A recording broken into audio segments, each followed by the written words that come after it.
এই সংসারে যেই জন্মগ্রহণ করে কিছু না কিছু অবশ্যই শেখে এবং তার জন্য থাকে তার গুরুর অবদান। এবার এই গুরু কে হবেন তা আমরা নির্বাচন করি। হয়তো তিনি আমাদের মাতা পিতা হতে পারেন, হয়তো বন্ধু হতে পারেন, হয়তো দাদাও হতে পারেন, আদর্শ হতে পারেন, বা হয়তো গুরুকুলের শিক্ষাকর্তা গুরুও হতে পারেন। এবার সংসারের এমন কিছু জিনিস আছে যা জগতের কোনো গুরুই শেখাতে পারবেন না, তা আপনাকে সময় শিখিয়ে দেবে। কারণ এই সংসারে সময়ের থেকে বড় গুরু আর কেউ হয় না। এবার সময় আর গুরুর মধ্যে একটা সাদৃশ্য আছে আর একটা তফাতও আছে। সাদৃশ্য হলো যে সময় আর গুরু দুজনেই আপনাকে শেখায়। তফাৎ এই যে গুরু প্রথমে আপনাকে শিক্ষাদান করে, তারপর আপনার পরীক্ষা নেন। সময় প্রথমে আপনার পরীক্ষা নেয়, তারপর আপনাকে শিক্ষা দেয়। এবার শিক্ষা লাভ করে পরীক্ষা দেওয়া আর পরীক্ষা দিয়ে শিক্ষা লাভ করা এই দুই ভিন্ন বিষয়।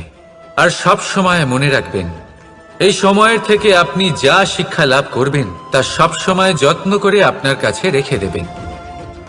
কারণ সময়ের থেকে বড়, সময়ের থেকে দামি, সময়ের থেকে অত্যন্ত আধুনিক আর কোনো গুরু নেই। রাধা রাধা। প্রেম আর চাওয়া একই মনে হয়, তাই না? কিন্তু আসলে এরা আলাদা। এদের মধ্যে অনেক তফাৎ আছে। দেখতে গেলে প্রেম আর চাওয়া কখনোই এক হতে পারে না। এবার যদি আপনাকে আমি এক উদাহরণ দিই, যদি আপনি এই ফুলকে চান তাহলে আপনি এটাকে তার ডাল থেকে ছিঁড়ে আপনার কাছে রেখে দেবেন। কিন্তু যদি আপনি একে ভালোবাসেন তাহলে আপনি প্রতিদিন এসে এটার শিকড়ে জল দেবেন যাতে সে আরো প্রস্ফুটিত হয়। শুধু এটাই তফাৎ চাওয়া আর প্রেমের মধ্যে।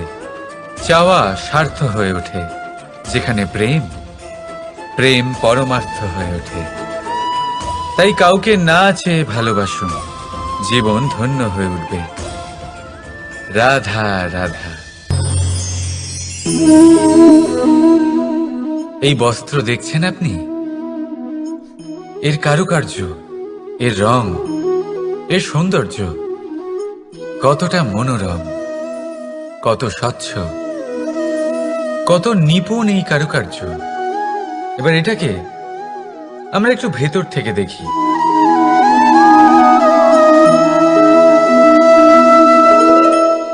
আপনি কি সেটাই দেখতে পাচ্ছেন যা আমি দেখতে পাচ্ছি? এটাই হয় আমাদের ব্যক্তিত্বের সাথেও, এটাই হয়। এই সমস্ত ঝামেলাগুলি মিটিয়ে নেওয়ার জন্য আমাদের সেই ঝামেলার মুখোমুখি হতেই হয়। তাই এই ঝামেলার দ্বারা কখনো ভয়ভীত হবেন না। এটাই আপনাকে একটা আনন্দময় জীবনের দিকে নিয়ে যাবে। রাধা রাধা।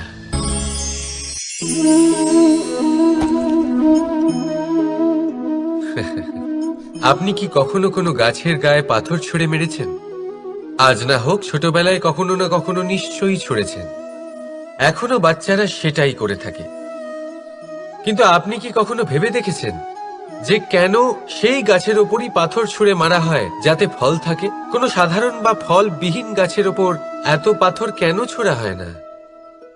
কারণ খুবই সহজ, আমরা ফল খেতে চাই, আর সেটা পারার জন্য আমরা পাথর ছুঁড়ে সেগুলিকে প্রাপ্ত করার চেষ্টা করি। আর অন্যদিকে সেই গাছ এই পাথরের রূপে বিরোধিতা সহ্য করে, তবুও সেখানেই দাঁড়িয়ে থাকে যেখানে তার অবস্থান। সেই ফল আমাদের দিতে থাকে যা সর্বদা আমাদের দিয়ে এসেছে, আর সেই জন্যই সে আমাদের কাছে মূল্যবান। তাই মনে রাখবেন, আপনার জীবনেও এরকম অনেক মানুষ আসবেন বা হয়তো এখনই আছে যারা আপনার বিরোধিতা করেন, যারা আপনার জীবনে সংকট ডেকে আনেন, আপনাকে দোষারোপ করেন, কিন্তু আপনার নজর সেদিকে থাকা উচিত নয়।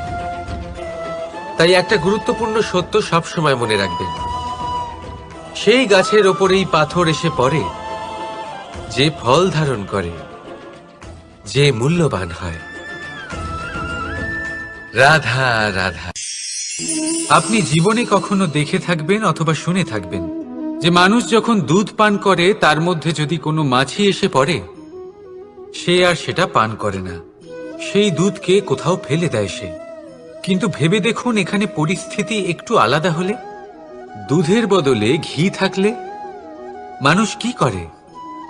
সেই ঘি ফেলে দেয় না, সেখান থেকে মাছিটাকে বের করে ফেলে দেয়। এটা দিয়ে আমরা কি শিক্ষা পেলাম? এটাই যে এখানে মাছি গুরুত্বপূর্ণ নয়, গুরুত্বপূর্ণ হলো সেই খাবার, ঘি। এবারে ভাবুন, দুধ আর ঘি এই দুই উৎপন্ন হয় গরু থেকে। তাহলে বেশি মাহাত্ম্য ঘিকে কেন দেওয়া হয়? তার কারণ, যে যত বেশি তাপ সহ্য করে সে তত উৎকৃষ্ট হয়, সে ততটা মূল্যবান হয়। এতটাই মূল্যবান যে যদি তাতে কোনো দোষও থাকে, মানুষ সেটা গ্রাহ্য করে না। তাই মনে রাখবেন, এই পুষ্টি অপুষ্টি এ শুধুই নামমাত্র,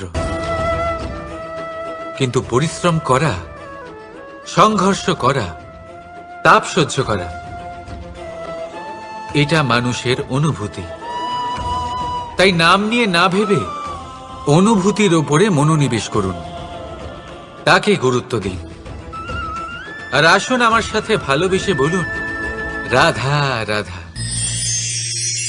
ঈশ্বর লতা পাতাকে দাঁড়িয়ে থাকার শক্তি দেননি, ঈশ্বর এই শক্তি দিয়েছেন বৃক্ষকে। এই লতা পাতা বৃক্ষের সাহায্যে দাঁড়িয়ে থাকে, তাতেই বিকশিত হয়। এবার এই লতা পাতা দুই ধরনের হয়। প্রথম সে যে এই বৃক্ষতে বিকশিত হয়, ফুল ফুটিয়ে তোলে, নিজেকেও সুন্দর বানায়, বৃক্ষকেও সুন্দর বানিয়ে তোলে। দ্বিতীয় সে যে বৃক্ষকে পুরোপুরি শুকিয়ে দেয়, তার প্রাণ শক্তি তার থেকে কেড়ে নেয়, আর শেষে নিজেও ধ্বংস হয়ে যায়। তাই মনে রাখবেন, যে ব্যক্তি সবসময় আপনার সাথে থাকে, সবসময় আপনার সম্বল হয়ে থাকে, সবসময় সে আপনাকে সাহায্য করে, আর যদি আপনি তার সাথে ছলনা করেন, আপনার অন্ত নিশ্চিত। এরকম কখনো করবেন না। সেই ব্যক্তিকে ভালোবাসা দিন, সম্মান দিন, আর আমার সাথে প্রসন্ন হয়ে বলুন, রাধা রাধা। যখনই আমরা প্রসন্ন হই, কোনো শুভ অনুষ্ঠান থাকে, আমরা সাফল্য লাভ করি, আমরা সবার আগে আপনজনদের মিষ্টিমুখ করাই। আর এটা ভালোই, মিষ্টিমুখ করালে মনও মিষ্টি হয়ে যায়। কিন্তু এই মিষ্টতা শুধুমাত্র মিষ্টির মধ্যে থাকে না, কারণ এই স্বাদ নয়, এই এক অনুভূতি। জিহ্বার স্বাদ গলায় গেলেই শেষ হয়ে যায়, সেখানে অনুভূতির স্বাদ সারা জীবন মনে থেকে যায়। তাই আপনি যখনই আপনজনদের মিষ্টিমুখ করাবেন, শুধু সেই মিষ্টি দিয়ে কেন, যা কিছুক্ষণের জন্যই থাকে, সেই অনুভূতির দ্বারা, সেই মিষ্টি কথার দ্বারা, সেই মিষ্টি ব্যবহারের দ্বারা সবাইকে খুশি করুন। মানুষ সারা জীবন মনে রাখবে, না থাকবে কোনো তিক্ততা, আর না থাকবে কোনো শত্রুতা। দেখবেন, এইভাবেই আপনি আরো একটা সুযোগ পেয়ে যাবেন মিষ্টি মুখ করার। রাধা রাধা। আপনি এটা দেখতে পাচ্ছেন? আপনি নিশ্চয়ই ভাবছেন, এটা জট কি করে বাঁধলো? তার কারণ এই হলো, আমি এই সুতো ঠিক করে গুছিয়ে রাখতে পারিনি। এটার দুটো দিক একসাথে জড়িয়ে গেছে, আস্তে আস্তে পুরোটা জড়িয়ে গেল, আর তারপর দেখুন, এমন একটা জট পেকে আছে যে আমি কিছুতেই বুঝতে পারছি না এটাকে খুলবো কিভাবে। তাই মনে রাখবেন, যদি কোনো লম্বা সুতোকে ঠিক করে গুছিয়ে না রাখেন, তাহলে সেটা জড়িয়ে যাবে। এইভাবেই আমাদের জীবনে আমাদের জিহ্বা, আমাদের কথা, যদি এই জিহ্বা আপনারা সামলে না রাখতে পারেন, তাহলে শুধুমাত্র কষ্ট পাবেন। তাই নিজের শব্দ, এর ওপরে নিয়ন্ত্রণ রাখুন, সর্বদাই ভালো হবে। আর আসুন আমার সাথে ভালোবেসে বলুন, রাধা রাধা। সমুদ্র মন্থন, আমরা সবাই জানি এ কিভাবে হয়েছিল। এই মন্থন থেকে কি কি পাওয়া গেছিল? অসংখ্য রত্ন পাওয়া গেছিল, বিষ পাওয়া গেছিল, অমৃত পাওয়া গেছিল। ঠিক সেইভাবেই আমাদের ভেতরেও একটা বিশাল সমুদ্র রয়েছে, যাকে আমরা নাম দিয়েছি মন। যদি এই মনের মন্থন করা হয়, তাহলে এই মন থেকে বিষও বেরোতে পারে আর অমৃতও বেরোতে পারে। তাই মনে রাখবেন, আপনার যে এই জিহ্বা রয়েছে তা বিষও নির্গত করতে পারে, আবার অমৃত, খারাপ কিছুও করতে পারে, যদিও আপনার মনস্কামনা খারাপ নাও হয়। তাই সবসময় যখন আপনার মুখ থেকে শব্দ উচ্চারণ করবেন, এই মনের মন্থন করে তা করুন। আর আমার সাথে ভালোবেসে বলুন, রাধা রাধা। এই ডাল দেখুন, এই সুন্দর পুষ্প দেখুন। এই ডালের সৌন্দর্য হলো এই পুষ্প, আর এই পুষ্পের মেরুদণ্ড হলো এই ডাল। এবার কল্পনা করুন, যদি এই ডাল থেকে এই পুষ্পকে ছিঁড়ে নেওয়া হয়, তাহলে আপনি যাই করুন না কেন, পুনরায় জোড়া লাগাতে পারবেন না। এবার যদি এটা আমাদের জীবনে হয়, আমাদের মানুষের, আমরা যদি কিছু পাই তাহলে সেটা সুরক্ষিত রাখি, আর যদি সেটা হারিয়ে ফেলি তাহলে দুঃখে জর্জরিত হই। এবার ফিরে আসি প্রকৃতির কথায়। দেখা যাক প্রকৃতি আমাদের কি শেখায়। এবার যদি এই পুষ্প এই ডালটা থেকে ছিঁড়ে যায়, আর যদি এই ডাল সবল থাকে, তাহলে কিছুদিন পরেই এই ডালে আবার নতুন ফুল ফুটবে। এবার এটা আমাদের জীবনেও ঘটবে, নিশ্চয়ই ঘটবে। সেটাই প্রকৃতি। সেই জন্য জীবনে আপনি যা হারিয়েছেন সেটার বিষয় না ভেবে, যা ফেলে এসেছেন তার বিষয় না চিন্তা করে, ভবিষ্যতে যা আপনি যত্ন করে রাখতে পারবেন, সাবধানে রাখতে পারবেন, সেগুলির প্রতি একাগ্র হন। বিশ্বাস করুন, এই মনরূপী ডালের ওপর সুখের ফুল সব সময় ফুটবে। রাধা রাধা। বৃক্ষের বীজ একটা সর্ষের দানার থেকেও ছোট হয়, কিন্তু যখন এটা বড় হয় তখন একটা বট গাছের মতো বৃহৎ আর মহান হয়ে ওঠে। গঙ্গা নদী, এর প্রারম্ভ হয় একটা ছোট্ট আর সরু স্রোত দিয়ে, তারপর সেটা বড় ধারায় বদলে যায়, তারপর সেটা নদীতে বদলে যায়, আর তারপর মহানদীতে পরিবর্তিত হয়। আপনি কি বুঝতে পারছেন যা আমি আপনাকে বোঝানোর চেষ্টা করে চলেছি? আমি আপনাকে বোঝাতে চাইছি যে প্রারম্ভ করার জন্য মহান হওয়ার কোনো প্রয়োজন নেই, কিন্তু হ্যাঁ, মহান হওয়ার জন্য প্রারম্ভ করা অত্যন্ত প্রয়োজনীয়। তাই শুরু করুন। আপনার ক্ষুদ্র এই প্রারম্ভ আপনার জন্য বৃহৎ হয়ে উঠতে পারে। শুরু করেই দেখুন না, আপনার গন্তব্য আপনার জন্য অপেক্ষা করে আছে। রাধা রাধা। মানুষ কতটা শক্তিশালী হয়, তার কতটা সামর্থ্য রয়েছে, সে কতটা প্রতিভাশালী হয়, এটা হয়তো বলার কোনো দরকারই নেই। আজকের দিনে সবাই জানে যে মানুষ কি না করতে পারে। মানুষ চাইলে সব কিছু করতে পারে। মানুষ যদি চায়, মাছের মতো জলে সাঁতার কাটতে পারে। মানুষ যদি চায়, হিমালয়ের মাথা নত করতে পারে। মানুষ যদি চায়, সমুদ্র থেকে মুক্তো সংগ্রহ করতে পারে। মানুষ যদি চায়, তাহলে আকাশের পাখির মতো বিচরণ করতে পারে। মানুষ চাইলে সব কিছু পেতে পারে। সে জ্ঞান, সম্পত্তি, পরিবার, সাফল্য, সবকিছু। যদি কিছু থাকে যেটা সে গ্রহণ করতে চায় না, সেটা হলো তার দোষ, তার ভুল। মানুষ এসব কখনো গ্রহণ করতে চায় না, কিন্তু যেদিন মানুষ তার দোষ বুঝতে পারবে, নিজের ভুল বুঝতে পারবে, সেটা স্বীকার করতে পারবে, আর সেটা ঠিক করার পথে অগ্রসর হবে, তাতে সে সফলও হবে, সেদিন সে প্রকৃত রূপে মানুষ বলে গণ্য হবে। সেদিন সে মুক্তি লাভ করবে।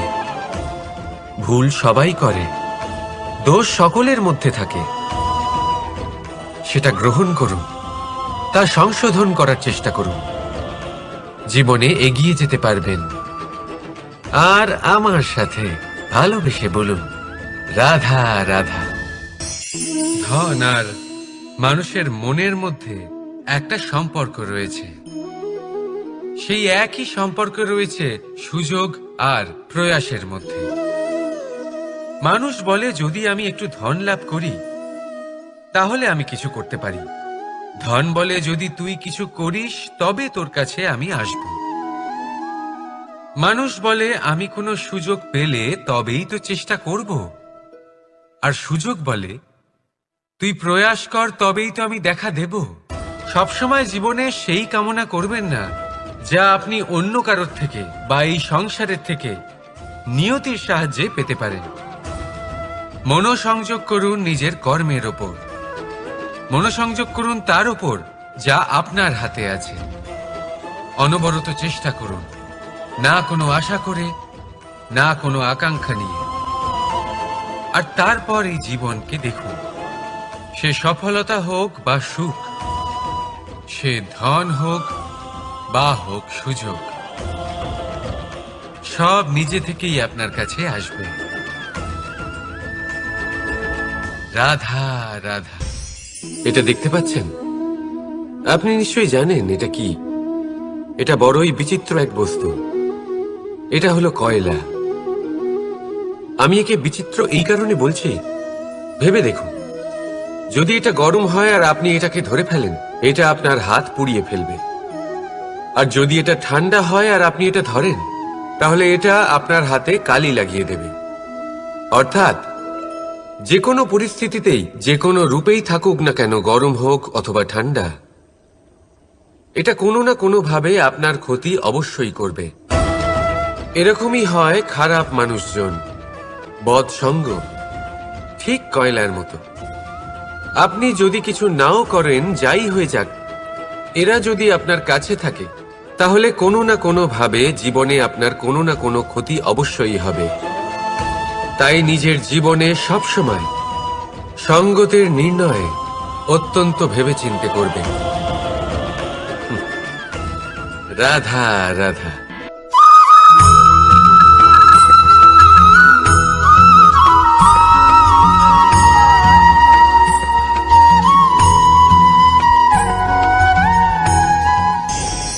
দুঃখ এমন এক অনুভূতি যেটা আমরা চাই বা না চাই, আমাদের জীবনে এটা অবশ্যই আসবে। আমাদের মনকে বিব্রত করে তুলবে, আমাদের মনকে বিচলিত করে তুলবে। কখনো ভেবে দেখেছেন এই দুঃখ আমাদের জীবনে কেন আসে, কিভাবে আসে? যদি আপনি মন দিয়ে চিন্তা করেন, তাহলে আপনি বুঝতে পারবেন যে এই দুঃখের অনুভূতি পরিস্থিতির থেকে বেশি মানসিকতার থেকে বেশি আশেপাশের লোকজনের সাথে জড়িয়ে। কারণ আশেপাশের লোকজনেরাই আপনার জন্য পরিস্থিতি তৈরি করেন, যা ভালোও হতে পারে আবার খারাপও। আপনার আশেপাশের লোকজনেরাই আপনার মানসিকতাকে প্রভাবিত করে, হয় তাকে ভালো করে অথবা খারাপ করে। আমাদের জীবনের অর্ধেক দুঃখ এই কারণে যে আমরা তাদের উপরে আশা রাখি যাদের উপরে কোনো আশা রাখা উচিত নয়, আর অর্ধেক দুঃখ এই কারণে যে আমরা তাদের উপরে সন্দেহ করি যাদের ওপর সেটা করা উচিত নয়। তাৎপর্য এটাই যে মানুষকে চেনার চেষ্টা করতে থাকুন। যেদিন আপনি এটা বুঝে যাবেন যে কে সুজন আর কে দুর্জন, সেই দিন এই দুঃখ আপনার জীবন থেকে দূরে কোথাও চলে যাবে। রাধা রাধা। কিছুদিন আগে আমরা কথা বলেছিলাম যে আমাদেরকে নিজেদের বিবেকের সাহায্যে সুজন আর দুর্জনকে চিনতে শিখতে হবে। কিন্তু কিভাবে চিনব? কি গুণ থাকে তাদের? সুজন কি সে যে আস্তিক হয়, যে ঈশ্বরকে বিশ্বাস করেন, যে তাকে ভয় পান? নাকি দুর্জন সে যে ঈশ্বরকে বিশ্বাস করেন না, তাকে ভয় পান না, শুধুমাত্র নিজের কাজ করে যান? আপনাকে বলে দিই, এই সুজন না তো আস্তিক হয় আর না তো নাস্তিক, তারা বাস্তবিক হয়। তাহলে আসুন আর বাস্তবিকতাকে চিনুন আর জীবনে শুধুমাত্র আনন্দ লাভ করুন। আর আমার সাথে ভালোবেসে বলুন, রাধা রাধা। কখনো আপনি কোনো কুমোরকে দেখেছেন যারা মাটির পাত্র বানায়? প্রথমে সে ভিজে মাটি মাখে, তারপর তাকে গড়ে, তারপর তাকে চাকায় দিয়ে সঠিক আকার দেয়। যদি আকার ঠিক না হয় তা তক্ষুনি ঠিক করে দেয়, কারণ সে এটা জানে যে একবার এটা আগুনের তাপে দিয়ে দিলে, একবার এটা শুকিয়ে গেলে তারপরে এর আকার কখনোই বদলানো যায় না। এখানে লুকিয়ে আছে একটা শিক্ষা, সমস্ত মাতা পিতার জন্য একটা শিক্ষা। মাতা পিতাও তো এরকমই হন, তাদের নিজেদের সন্তানকে সঠিক সময় মতো শ্রেষ্ঠ শিক্ষা দেওয়া উচিত। মাতা পিতা যেন কখনো তাদের বিধাতা না হতে চান, কিন্তু প্রতিটা মুহূর্তে সবসময় চেষ্টা করুন তাদের সঠিক পথ দেখানো, কখনো কোমলতা দিয়ে, কখনো ভালোবাসা দিয়ে, আর কখনো কঠোর হয়ে। তার জীবনকে, তার ব্যক্তিত্বকে আকার দেওয়ার চেষ্টা করুন, কারণ যেমন মাটি একবার শুকিয়ে গেলে তারপর সেই পাত্রের আকার বদলানো যায় না, ঠিক সেইভাবেই আয়ুর বৃদ্ধির সাথে সন্তানের শিক্ষা কখনোই বদলানো যায় না। তা মনে রাখবেন। রাধা রাধা। নদী হোক বা সাগর হোক, নৌকা আমাদের এটা পার করতে সাহায্য করে। এই নৌকা কখনো কখনো ডুবেও যায়। এবারে এখানেই লুকিয়ে রয়েছে একটা শিক্ষা। অটল জলে এই নৌকা থাকে, তবুও ডুবে যায় না। এটা তখন ডুবে যায় যখন সেই জল নৌকায় প্রবেশ করতে থাকে। যখন জলের স্তর আস্তে আস্তে নৌকায় বেড়ে যায়, তখন নৌকা ডুবে যায়। এবার এটা আমাদের সাথেও হয়। বাইরের সমস্ত সমস্যা, সমস্ত বিপদ, সমস্ত সংকট, সমস্ত দুঃখ, এই সব আমাদের ততক্ষণ ভাঙতে পারে না যতক্ষণ না আমরা এদের আমাদের অন্তরে প্রবেশ করতে দিই। একবার এরা প্রবেশ করে গেলে আমরা ভেঙে গড়িয়ে যাব, ডুবে যাব। এই মনে আগেই প্রেম আর বিশ্বাস ভরে ফেলুন। জীবনে যত বড় বিপদই আসুক না কেন, আপনাকে কখনো ভাঙতে পারবে না। রাধা রাধা। হাতের কত রকম রূপ হয়। কিছু স্নেহের সাথে আপনাকে স্পর্শ করে, তো কিছু প্রহার হিসেবে বর্ষিত হয়। কিছু বন্ধুত্বের নামে আপনার দিকে অগ্রসর হয়, তো কিছু শত্রুতার দিকে আপনাকে টেনে নিয়ে যায়। কিন্তু কখনো ভেবে দেখেছেন যে কোন হাত বেশি মূল্যবান? যখন আপনি সফল, যখন আপনি ভালো কাজ করেন, তখন কিছু হাত আপনার জন্য করতালি দেয়। আর কিছু হাত এমন হয় যা আপনার কাঁধ স্পর্শ করে যখন আপনি জীবনে সব থেকে অসফল হন, যখন আপনি ভেঙে পড়েন। তাই করতালি দেওয়া সেই হাত, আপনার প্রশংসা করা সেই হাত, তার থেকে অনেক বেশি দামি সেই হাত যা আপনাকে তখন আশ্বস্ত করে যখন আপনি এমন সময় কাটাচ্ছেন যা আমরা কেউ কাটাতে চাই না। সেটা আপনার সম্বল হয়ে ওঠে, আর এই সম্বলই আপনাকে জীবন অতিবাহিত করার শক্তি প্রদান করে। তাই একে অপরের সম্বল হয়ে থাকবেন, জীবনে সব সময় ভালো থাকবেন। রাধা রাধা।